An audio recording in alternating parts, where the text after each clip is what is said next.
ನಮಸ್ತೆ, welcome back to my channel.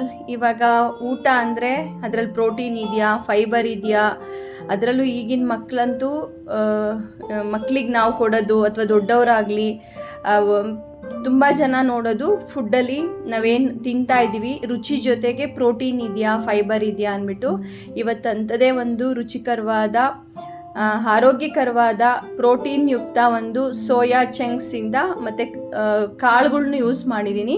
ಅದರಿಂದ ಒಂದು ಬಿರಿಯಾನಿ ಮಾಡ್ತಾಯಿದ್ದೀನಿ. ಇದೊಂದು ಸೋಯಾ ಚಂಕ್ಸ್ ವೆಜ್ ಬಿರಿಯಾನಿ. ತುಂಬ ಸಖತ್ತಾಗಿರುತ್ತೆ, ಆರೋಗ್ಯನೂ ಇದೆ ಮತ್ತು ರಿಚ್ ಫೈಬರ್ ಇದೆ, ಪ್ರೋಟೀನ್ ಅಂಶ ಕೂಡ ಇದೆ. ಖಂಡಿತ ಈ ರೆಸಿಪಿನ ಮಿಸ್ ಮಾಡಬೇಡಿ, ಟ್ರೈ ಮಾಡಿ. ತುಂಬ ವಿಭಿನ್ನವಾಗಿ ಮಾಡಿದ್ದೀನಿ. ಸೋಯಾ ಚಂಕ್ಸ್ ಅಂದ ತಕ್ಷಣ ನಮ್ಗೆ ಏನು ಅನಿಸುತ್ತೆ ಹೇಳಿ, ಸ್ವಲ್ಪ ಸಪ್ಪೆ ಇರುತ್ತೆ ಅಂತ ಅಲ್ವಾ? ಆ ಸೋಯಾ ಚಂಕ್ಸ್ನ ಹೇಗೆ ನಾವು ರುಚಿಕರವಾಗೂ ಕೂಡ ತಿನ್ಬೋದು ಅನ್ನೋದನ್ನು ಈ ವಿಡಿಯೋದಲ್ಲಿ ಶೇರ್ ಮಾಡ್ತಾ ಇದ್ದೀನಿ. ಮೊದಲಿಗೆ ಇಲ್ಲಿ ನಾನು 1 ಕಪ್ನಷ್ಟು ಸೋಯಾ ಚಂಕ್ಸು, ಅದು ನಾನು ಚಿಕ್ಕ ಸೈಜ್ ತೊಗೊಂಡಿದ್ದೀನಿ. ನೀವು ನೋಡ್ಕೊಂಡು ತೊಗೊಳ್ಳಿ. ಈ ಥರದ್ದೊಂದು ಚಿಕ್ಕ ಸೋಯಾ ಚಂಕ್ಸ್ ಸಖತ್ ರುಚಿನೂ ಇರುತ್ತೆ, ಮತ್ತು ನಮಗೆ ತುಂಬ ದೊಡ್ಡ ಗಾತ್ರದ್ದಾದ್ರೂ ಅದನ್ನು ಏನು ಹೇಳ್ತಾರೆ, ಮಕ್ಕಳಿಗೆ ಕೊಡೋಕ್ಕೆ ತುಂಬ ಕಷ್ಟ ಆಗುತ್ತೆ. ಇದನ್ನು ಒಂದು ಬಿಸಿನೀರನ್ನ ಹಾಕಿ ಒಂದು 10 ನಿಮಿಷ ನೆನೆಯಕ್ಕೆ ಬಿಟ್ಬಿಡೋಣ. ಈ ಸೋಯಾ ಚಂಕ್ಸು ಚೆನ್ನಾಗಿ ನೆನಿಬೇಕು. ಇಲ್ಲಿ ನಾನು 1 ಕಪ್ಪು ಸೋಯಾ ಚಂಕ್ಸ್ಗೆ ನಾನಿಲ್ಲಿ 2 ಕಪ್ನಷ್ಟು ರೈಸ್ ತೊಗೊಳ್ತಾ ಇದ್ದೀನಿ. ನೀವೇನಿ ಬಾಸುಮತಿ ರೈಸ್, ಜೀರಾ ರೈಸ್, ಇಲ್ಲ ನಾರ್ಮಲ್ ಸೋನಾ ಮಸೂರಿ ರೈಸ್ ಏನಾದರೂ ತೊಗೊಳ್ಳಿ.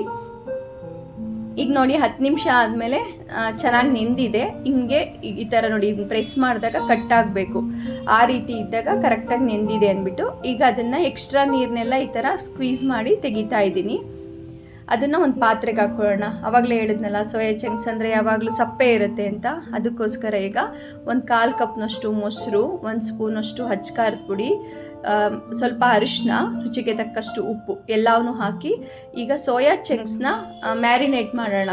ಈ ಥರ ಮ್ಯಾರಿನೇಟ್ ಮಾಡಿ ಇಡೋದ್ರಿಂದ ಉಪ್ಪು, ಹುಳಿ, ಖಾರ ಎಲ್ಲ ಆ ಸೋಯಾ ಚಂಕ್ಸ್ ಹೀರಿ ತುಂಬ ರುಚಿನ ಕೊಡುತ್ತೆ. ಅದರಿಂದ ಈ ರೀತಿ ಒಂದು ಸೋಯಾ ಚಂಕ್ಸ್ಗೆ ಮ್ಯಾರಿನೇಟ್ ಮಾಡೋದು ತುಂಬ ಇಂಪಾರ್ಟೆಂಟು.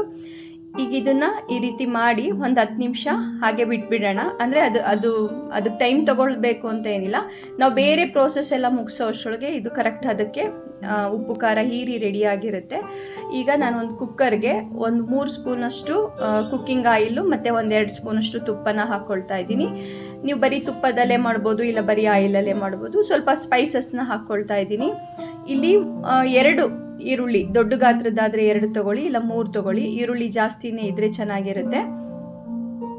ಯಾವಾಗಲೂ ಈ ಥರದ್ದೊಂದು ಬಿರಿಯಾನಿಗಳಿಗೆ ಈರುಳ್ಳಿನ ಒಂದು ಒಳ್ಳೆ ಹದಕ್ಕೆ ನಾವು ಫ್ರೈ ಮಾಡ್ಕೋಬೇಕು. ಅದಾದ ನಂತರ ಇಲ್ಲಿ ನಾನು 2 ಟೊಮೆಟೊನ ಸೇರಿಸ್ಕೊಳ್ತಾ ಇದ್ದೀನಿ, ದೊಡ್ಡ ಗಾತ್ರದ್ದು. ಟೊಮೆಟೊನೂ ಅಷ್ಟೇ, ಎಷ್ಟು ಚೆನ್ನಾಗಿ ಮೆತ್ತಗೆ ಬೇಯಿಸ್ಕೊತೀವೋ ಅಷ್ಟು ಒಳ್ಳೆಯದು. ಸ್ವಲ್ಪ ಅರಿಶಿನ ಕೂಡ ಸೇರಿಸ್ಕೊಳ್ತಾ ಇದ್ದೀನಿ. ನಂತರ 1 ಸ್ಪೂನಷ್ಟು ಶುಂಠಿ ಬೆಳ್ಳುಳ್ಳಿ ಪೇಸ್ಟ್ನ ಸೇರಿಸ್ಕೊಳ್ತಾ ಇದ್ದೀನಿ. ಇಲ್ಲ ನೀವು ಶುಂಠಿ ಬೆಳ್ಳುಳ್ಳಿನ ಕುಟ್ಟಿ ಬೇಕಾದರೂ ಹಾಕ್ಕೋಬೋದು. ನಾನಿಲ್ಲಿ ಪೇಸ್ಟನ್ನೇ ಬಳಸ್ತಾ ಇದ್ದೀನಿ. ಈಗ ಟೊಮೆಟೊ ಮತ್ತು ಈರುಳ್ಳಿ, ಶುಂಠಿ ಬೆಳ್ಳುಳ್ಳಿ ಪೇಸ್ಟು ಎಲ್ಲ ಚೆನ್ನಾಗಿ ಮೆತ್ತಗೆ ಬೇಯಿಸ್ಕೋಬೇಕು. ಈಗ ನೋಡಿ, ನಾನು ನೆನೆಸಿರೋ ಅಂಥ ಬಟಾಣಿ ಮತ್ತು ಕಡಲೆಕಾಳನ್ನ ಬಳಸ್ತಾ ಇದ್ದೀನಿ. ತುಂಬ ಚೆನ್ನಾಗಿರುತ್ತೆ, ಬಳಸಿ. ಹಸಿರು ಮೆಣಸಿನ್ಕಾಯಿನೂ ಕೂಡ ಹಾಕ್ಕೊಳ್ತಾ ಇದ್ದೀನಿ. ಇಲ್ಲಿ ನಾನೊಂದು 5ರಿಂದ 6 ಹಸಿರು ಮೆಣಸಿನ್ಕಾಯಿ. ಇಲ್ಲಿ ನಾನು 2 ಸ್ಪೂನಷ್ಟು ಧನಿಯಾ ಪೌಡರು, ಮತ್ತು 1 ಸ್ಪೂನಷ್ಟು ಖಾರದ ಪುಡಿ, 1/4 ಸ್ಪೂನಷ್ಟು ಗರಂ ಮಸಾಲ ಮತ್ತು ಕಸೂರಿ ಮೇಥಿ ಎಲ್ಲವನ್ನೂ ಹಾಕಿ ಈಗ ಇದನ್ನು 1 ನಿಮಿಷ ಎಣ್ಣೆಲಿ ಬಾಡಿಸ್ಕೊಂಡ್ರೆ ಸಾಕು. ಈಗ ನಾವು ಏನು ಮ್ಯಾರಿನೇಟ್ ಮಾಡಿಟ್ಟಿದ್ವಲ್ಲ ಆ ಸೋಯಾ ಚಂಕ್ಸ್ನ ಸೇರಿಸೋ ಅಂಥ ಟೈಮು. ಈಗ ಇದಕ್ಕೆ ಸೇರಿಸ್ಕೊಳ್ತಾ ಇದ್ದೀನಿ. ಈಗ ಈ ಮಸಾಲೆಯೊಂದಿಗೆ ಈ ಸೋಯಾ ಚಂಕ್ಸು ಒಂದು ಆಯಿಲ್ ರಿಲೀಸ್ ಆಗಬೇಕು, ಅದುವರೆಗೂ ಚೆನ್ನಾಗಿ ಫ್ರೈ ಮಾಡ್ಕೊಳ್ಳಿ. ನಂತರ ಕೊತ್ತಂಬರಿ ಸೊಪ್ಪನ್ನ ಸೇರಿಸ್ಕೊಳ್ತಾ ಇದ್ದೀನಿ. ತುಂಬ ಚೆನ್ನಾಗಿರುತ್ತೆ. ಅದು ನೋಡೋಕ್ಕೆ ಒಂಥರ ಏನು ಹೇಳ್ತಾರೆ, ನಾನ್ ವೆಜಿಟೇರಿಯನ್ ಎಲ್ಲ ಬಿರಿಯಾನಿ ಮಾಡ್ತಾರಲ್ಲ ಹಂಗೆ ಕಾಣಿಸುತ್ತೆ ಸಡನ್ನಾಗಿ ನೋಡಿದ್ರೆ. ವೆಜಿಟೇರಿಯನ್ಗೆ ಪ್ರೋಟೀನ್ನ ಕಾಳುಗಳ ಮೂಲಕ ಈ ಥರ ಸೋಯಾ ಚಂಕ್ಸ್, ಪನ್ನೀರು ಇದ್ರ ಮೂಲಕನೇ ಕೊಡಬೇಕಲ್ವ ಮಕ್ಕಳಿಗೆ, ಮತ್ತು ನಾವುಗಳು ಕೂಡ ಪ್ರೋಟೀನ್ ತೊಗೋಬೇಕಲ್ವ. ಪ್ರೋಟೀನ್ ತುಂಬ ಇಂಪಾರ್ಟೆಂಟು. ನಮಗೆ ಡೈಜೆಷನ್ನು ಎಷ್ಟು ಲೇಟಾಗಿ ಆಗುತ್ತೆ ಅಷ್ಟು ಒಳ್ಳೆಯದು, ಮತ್ತು ನಮ್ಮ ಮಸಲ್ಸ್ಗೆ ಎಲ್ಲದಕ್ಕೂ, ಆರೋಗ್ಯಕ್ಕೆ ಎಲ್ಲದಕ್ಕೂ ಇಂಪಾರ್ಟೆಂಟು.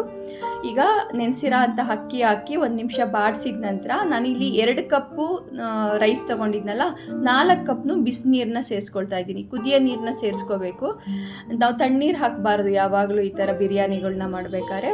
ಮತ್ತು ಯಾವಾಗಲೂ ಹೇಳ್ತಿರ್ತೀನಿ ಗೊತ್ತಲ್ಲ, ಬಿರಿಯಾನಿಗಳಿಗೆ ಯಾವಾಗಲೂ ಅಥವಾ ಈ ಥರ ಪಲಾವ್ಗಳಿಗೆ ನಾವು ಉಪ್ಪನ್ನ ಇಲ್ಲೇ ಕರೆಕ್ಟ್ ಅದಕ್ಕೆ ನೋಡ್ಕೊಂಬಿಡಬೇಕು.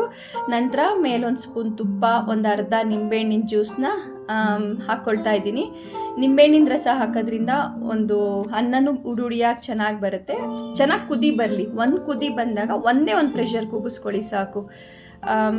ನೋಡ್ತಾ ಇದ್ದೀರಲ್ಲ ಎಷ್ಟು ಹದವಾಗಿ ಬೆಂದಿದೆ, ಎಷ್ಟು ಉಡುಡಿಯಾಗಿದೆ, ನೋಡೋಕ್ಕೂ ಎಷ್ಟು ಕಲರ್ಫುಲ್ ಆಗಿದೆ, ಗಮ್ ಅಂತ ಇರುತ್ತೆ.